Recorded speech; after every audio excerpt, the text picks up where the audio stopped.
Guys, अगर video पसंद आए तो वीडियो को लाइक करें और चैनल सब्सक्राइब करें ताकि मैं ऐसी वीडियो और बना सकूं। चैप्टर 5 चयन हो गया। सन्नाटा। एक भी व्यक्ति कुछ नहीं बोला। अर्जुन को ये देखकर कोई हैरानी नहीं हुई। उसने पहले ही अनुमान लगा लिया था कि सभी स्तब्ध रह जाएंगे। लीला त्रिपाठी अब शब्दों की तलाश में थी। तुम ये कविता। जैसा कि राहुल गुप्ता को रूसी नहीं आती थी, उन्होंने कहा, लीला, इसका अनुवाद करो। कैसी है ये कविता? लीला त्रिपाठी ने गला साफ करते हुए कहा, वो मैं मुझे भी ठीक से समझ नहीं आई। खांसी मैंने बस थोड़ा बहुत ही समझा।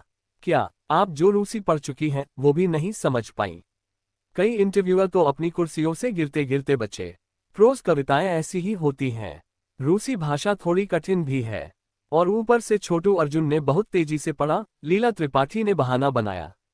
अर्जुन ने तुरंत कहा, तो फिर मैं इसका हिंदी में अनुवाद करके फिर से पढ़ता हूं। डायरेक्टर राहुल गुप्ता के हैरान होने के बावजूद एक युवा इंटरव्यूअर अभी भी हार मानने को तैयार नहीं था।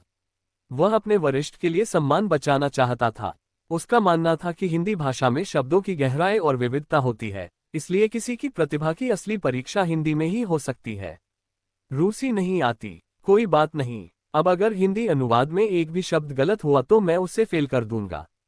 उसका यही इरादा था। सभी की निगाहें अब अर्जुन पर टिक गईं जब उसने हिंदी में कविता का पाठ शुरू किया। समुद्र के धूसर मैदान के ऊपर हवा बादलों को समेट रही है। समुद्र और बादलों के बीच गर्व से उड़ रहा है एक समुद्री पक्षी, तूफान का भविष्यवक्ता, काले बिजली की तरह। वह अपने पंखों से लहरों को छूता है जैसे बादलों की ओर भागता तीर, और एक साहसी चीत्कार करता है। उस चीत्कार में है तूफान की प्यास, क्रोध की शक्ति, जुनून की ज्वाला, विजय का विश्वास। समुद्र की लहरों से डरते हुए सीगल पक्षी नीचे छुपने को तैयार है, लेकिन ये पक्षी पेट्रोल गरजते तूफान को ललकारता है। शुरुआत में कविता शांत थी। जैसे जैसे कविता चरम की ओर बढ़ी, अर्जुन की आवाज तेज और दृढ़ होती गई। हवा की गर्जना, बादलों की गड़गड़ाहट जैसे नीले ज्वालामुखी, बादलों के झुंड आकाश में जलने लगे। समुद्र बिजली की किरणों को पकड़ता है, उन्हें अपनी गहराई में डुबोता है। जैसे जलती हुई सांपों की तरह बिजली की परछाइयां पानी में घूमती हैं। तूफान अब आने वाला है, तूफान। और गर्व से उस तूफान के बीच उड़ रहा है वह साहसी पेट्रोल, जैसे भविष्यवाणी कर रहा हो विजय की। और वह गरजता है, आओ और तेज आओ तूफान। कविता का अंतिम भाग लोगों के दिलों को छू गया। राहुल गुप्ता तो सुनते हुए स्तब्ध रह गए। लीला त्रिपाठी को रोंगटे खड़े हो गए।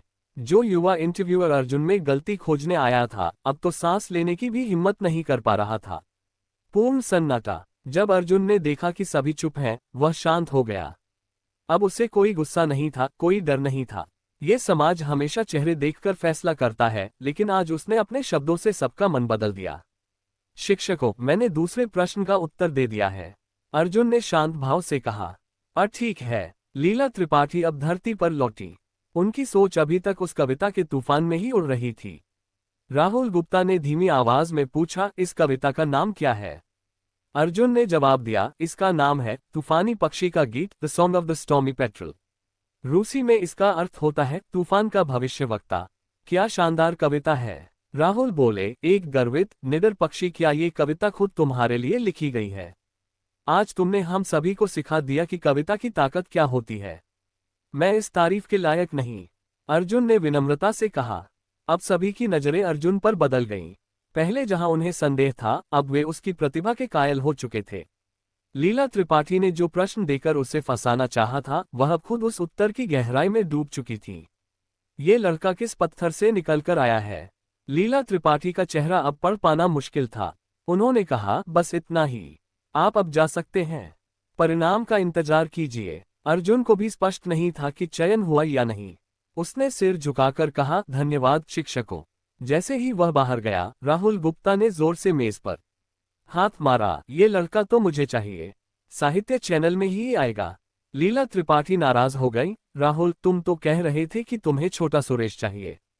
राहुल बोले, सुरेश किसी को भी दे दो, लेकिन अर्जुन नहीं जाएगा। लीला बोली, मैंने पहले दावा किया है उस पर। तुम्हारा विदेशी चैनल उसकी प्रतिभा के लायक नहीं है। उसके शब्दों की ताकत साहित्य चैनल में ही दिखेगी। राहुल झुकने को तैयार नहीं थे। मैं किसी और को नहीं चाहती, सिर्फ अर्जुन चाहिए। लीला बोली, पिछले साल मैंने तुम्हारे चैनल को एक बेहतरीन उम्मीदवार दे दिया था, इस बार नहीं। राहुल बोले, चलो बाद में डिनर कर लेंगे, पर अर्जुन तो मेरा है। दोपहर, जियाओमेन ईस्ट। इंटरव्यू से लौटने के बाद अर्जुन अपने माता पिता के पास नहीं गया। वह अपने किराए के छोटे से अपार्टमेंट में लौट आया। करीब 30-40 वर्ग मीटर का छोटा सा कमरा, लेकिन उसके लिए बहुत खास था। यहीं से उसने अपनी स्वतंत्र जिंदगी की शुरुआत की थी। लंच शानदार था, झींगा और नूडल्स। मगर असल में वह थे मास्टर कान ब्रांड के इंस्टेंट नूडल्स। पैसे नहीं थे, लेकिन अपने सपनों की तरफ मेहनत करना उसे सुकून देता था। तभी बिना चेतावनी के दरवाजा खुला कुंजी से। सुमेधा आहूजा, जो एक पतझड़ की ड्रेस में थी, कमरे में दाखिल हुई। इंटरव्यू कैसा रहा? अर्जुन, जो बिना शर्ट के था, मुस्कुराते हुए बोला। लैंडलेडी आंटी, दरवाजा खटखटाया करें, मेरी भी कुछ प्राइवेसी है। सुमेधा आहूजा पांव पर पांव चढ़ाकर बैठ गई और बोली, तुम जैसे बच्चों की क्या प्राइवेसी? इंटरव्यू में फेल हो गए ना? कितनी बार कहा है बैकस्टेज काम करो। तुम्हारे लुक्स के साथ कौन तुम्हें ऑन एयर लाएगा? अंधा ही होगा कोई। इतने में फोन बजा। अर्जुन ने उठाया। हेलो, आप अर्जुन बोल रहे हैं? हाँ, आप कौन? अर्जुन को हल्का अंदेशा था। वो आवाज बोली, मैं दिल्ली रेडियो स्टेशन से बोल रहा हूँ। आपको चुन लिया गया है। परसों साहित्य चैनल में आकर कागजी कार्रवाई पूरी कर लीजिए। बधाई हो। धन्यवाद, बहुत धन्यवाद। अर्जुन खुशी से उछल पड़ा। फोन की आवाज तेज थी तो सुमेधा आहूजा भी सुन चुकी थी। अरे, ये क्या, सच में सेलेक्ट हो गए? ये तो चमत्कार हो गया। लगता है सड़ी हुई किस्मत में भी सूरज कभी कभी चमक जाता है। जीवन का चमत्कार, तुम्हारी बहन। अर्जुन मुस्कुराया। आज वो कुछ नहीं बोला। उसने तुरंत अपने माता पिता को फोन किया। उन्हें बताया अब वो बेरोजगार नहीं है। अब वो एक रेडियो होस्ट बनने जा रहा है। आज उसका पहला कदम अपने सपने की ओर था। उसके पास न चेहरा था, न कद, लेकिन अब उसके पास गेम रिंग की ताकत थी। जो उसने लॉटरी से सेव करने की शक्ति पाई थी, उसी ने उसकी किस्मत बदल दी। आज वह अपने साहित्यिक ज्ञान के जरिए नाम बना सकता है, प्रतिष्ठा कमा सकता है और नए खजाने जीत सकता है। अब तो मैं उड़ चला। ये भाई अब थमेगा नहीं। चैप्टर 6, कपड़े धोने का दिन। रविवार, सुबह 7 बजे। अर्जुन उत्साह से सो ही नहीं पाया। वो बिस्तर पर करवटें बदलता रहा, एक बेहतर भविष्य की कल्पना करते हुए। तभी दरवाजे पर दस्तक हुई। उसके किराए के अपार्टमेंट की चाबी सिर्फ उसके पास और उसकी मकान मालकिन के पास थी। उसके माता पिता के पास भी नहीं थी। मतलब साफ था, जरूर मकान मालकिन बिना बताए आ गई थी। उसका कमरा छोटा था, दरवाजा खुलते ही बिस्तर दिखता था। फिर उसने एक परिपक्व आवाज सुनी, बच्चे, सो रहा है क्या? अर्जुन ने अपनी नाक छूते हुए करवट बदली। जाग गया हूं। कुछ चाहिए क्या? सुमेधा आहूजा उसके बिस्तर के पास बैठ गई और मुस्कुराई। तू रेडियो स्टेशन में चुन लिया गया है और कल से काम पर जा रहा है। तो क्या अब इस दीदी को बकाया किराया नहीं लौटाएगा? कहते हुए उन्होंने जैसे जादू दिखाया और कैलकुलेटर निकालकर कुछ बटन दबाए। इस महीने का इंटरनेट चार्ज भी जुड़ गया है, 80 रुपये और। अर्जुन जम्हाई लेते हुए बोला, क्या कह रही हो? समझ नहीं आया। मैं कह रही हूं कि अब कुल किराया 2662 रुपये हो गया है। नहीं, मेरा मतलब पहली बात क्या कही थी? सुमेधा ने आंखें झपकाईं। पहली बात? बच्चे, सो रहा है क्या? अर्जुन ने तुरंत सिर पर कंबल ओढ़ लिया। मैं सो रहा हूं। हाँ, बड़ा नटखट है। सुमेधा ने हंसते हुए कंबल के ऊपर से उसके पैर पर एक थप्पड़ मारा। मार खानी है? उठ जा, मरे का नाटक मत कर। अगर किराया नहीं चुका सकता तो घर का काम कर दे, थोड़ा थोड़ा करके चुका। अर्जुन बेशर्मी से बोला, मैं तो अब भी सो रहा हूँ। आधा घंटा देता हूँ। ठीक 8 बजे मैं इंतजार करूंगी। सुमेधा आहूजा जैसी मकान मालकिन, जो पैसों को जान से ज्यादा प्यार करती थी, ने अर्जुन की हालत पतली कर दी थी। लेकिन इस महीने वाकई उसके पास पैसे नहीं थे। मजबूरी में उसे उठकर दांत ब्रश करने और मुंह धोने जाना पड़ा।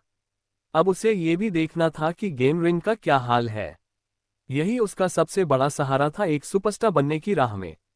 रिंग खोलते ही उसे दिखा कि उसकी रेप्यूटेशन, प्रतिष्ठा बढ़ गई है। कल उसने 1 लाख पॉइंट्स खर्च किए थे और 99,983 पॉइंट्स बचे थे। अब 99,999 हो गए थे।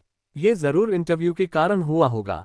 उसने वहां इतना अच्छा प्रदर्शन किया था और यहां तक कि गोकी की प्रसिद्ध कविता the song of the stormy petrel भी सुनाई थी। अब उसे बस 1 पॉइंट और चाहिए था लॉटरी के लिए।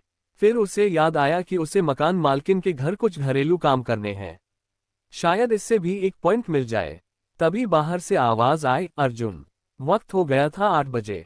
वो जल्दी से चप्पल पहनकर सुमेधा आहूजा के घर पहुंचा। इस अपार्टमेंट कॉम्प्लेक्स में लंबे लंबे कॉरिडोर थे। लगभग पूरा कॉरिडोर सुमिधा आहूजा की मिल्कियत था। 20+ फ्लैट्स दिल्ली जैसे शहर में होना यानी वो करोड़ों की मालकिन थी। लेकिन अजीब बात यह थी कि इतने सालों से यहाँ रहते हुए किसी ने उन्हें किसी रिश्तेदार या दोस्त के साथ नहीं देखा था। ना शादी की, ना कोई बच्चा, ना कोई नौकरी। रहस्यमयी महिला थी वो। उनका घर इसी फ्लो का सबसे बड़ा डुप्लेक्स अपार्टमेंट था, ऊपर और नीचे दोनों मिलाकर 100 स्क्वायर मीटर से ज्यादा। दरवाजा खुला और अर्जुन सीधे अंदर गया। मैडम, आ गया हूं। सुमिधा आहूजा ने ताना मारा, क्या तुम्हारा चीनी राशि चक्र में सुअर है? इतना सुस्त क्यों हो? कल रात खुशी के मारे नींद ही नहीं आई, थक गया हूं। रेडियो जॉब मिला है तो क्या हो गया? अब वो 20 साल पहले जैसी चीज नहीं रही। अब टीवी और इंटरनेट है। रेडियो कौन सुनता है? काश माँ ने मुझे 50 साल पहले पैदा किया होता, तब रेडियो के दिन थे। तेरी माँ अभी 50 की है, 50 साल पहले कैसे पैदा करती? नागिन है क्या? अर्जुन, क्या जहरीली जुबान है? अब बकवास बंद कर और काम पर लग जा। ठीक है, बताओ क्या क्या करना है। कांच साफ कर, फर्श पोंछ, चादरें धो और मैं अपने कपड़े देती हूँ। सुमिधा ने खुद के लिए चाय बना ली और सोफे पर बैठ गई, पैर चढ़ा लिए किसी जमींदार की तरह। उनका पहनावा बहुत स्टाइलिश नहीं था, शर्ट और लंबा स्कर्ट और पैरों में काले फ्लैट जूते। लेकिन खूबसूरती तो वैसे भी झलक जाती है। काम शुरू। अर्जुन ने झाड़ू और पोछा लगाना शुरू किया, लेकिन सुमिधा की जुबान नहीं रुकती थी। खाली बैठी बैठी ताने मारती रही, क्या कर रहा है? ठीक से साफ कर। मैं ठीक से ही कर रहा हूँ। अच्छा ठीक है, कपड़े धो।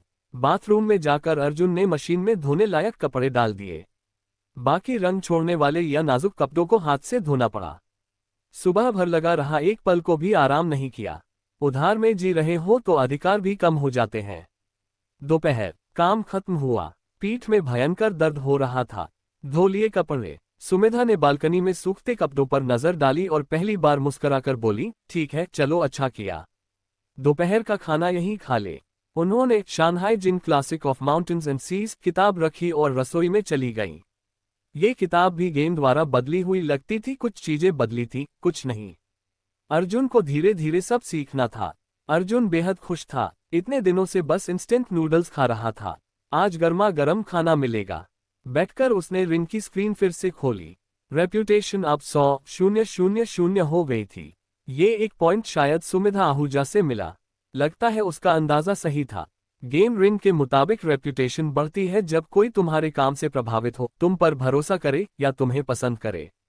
उसे ये भी इंटरव्यू से पता चला, वहां 8 इंटरव्यूअर थे और उसे 16 पॉइंट्स मिले, यानी हर एक ने 2 बार उसे पॉइंट्स दिए, एक बार बिना स्क्रिप्ट बोले गए भाषण पर और एक बार कविता पर। अब बारी थी लॉटरी की। इस बार वो कुछ ऐसा चाहता था जिससे वो सुपरमैन बन जाए। लेकिन हकीकत में ऐसा होना मुश्किल था। शायद अगर किस्मत हुई तो इंस्टेंट नूडल्स हीरो ही बन जाए। 100,000 रेप्यूटेशन खर्च करके लॉटरी चालू की। घूमा चक्र, special category, special category. Arjun मन ही मन बुदबुदाया। लेकिन जैसा कि सभी को पता है, स्पेशल कैटेगरी बेहद दुर्लभ होती है। उसका चांस 1 से 2% ही होता है। और वही हुआ नीडल रुकी कंजम्पशन कैटेगरी पर। ट्रेजर चेस्ट स्मॉल मिला। चेस्ट खोला, रोशनी चमकी और अंदर निकला एक अजीब सा च्यूइंग गम जैसा स्टिकर। अनलकी स्टिकर जब किसी पर चिपकाया जाए तो बदकिस्मती से घिर जाएगा। असर 5 मिनट तक रहेगा।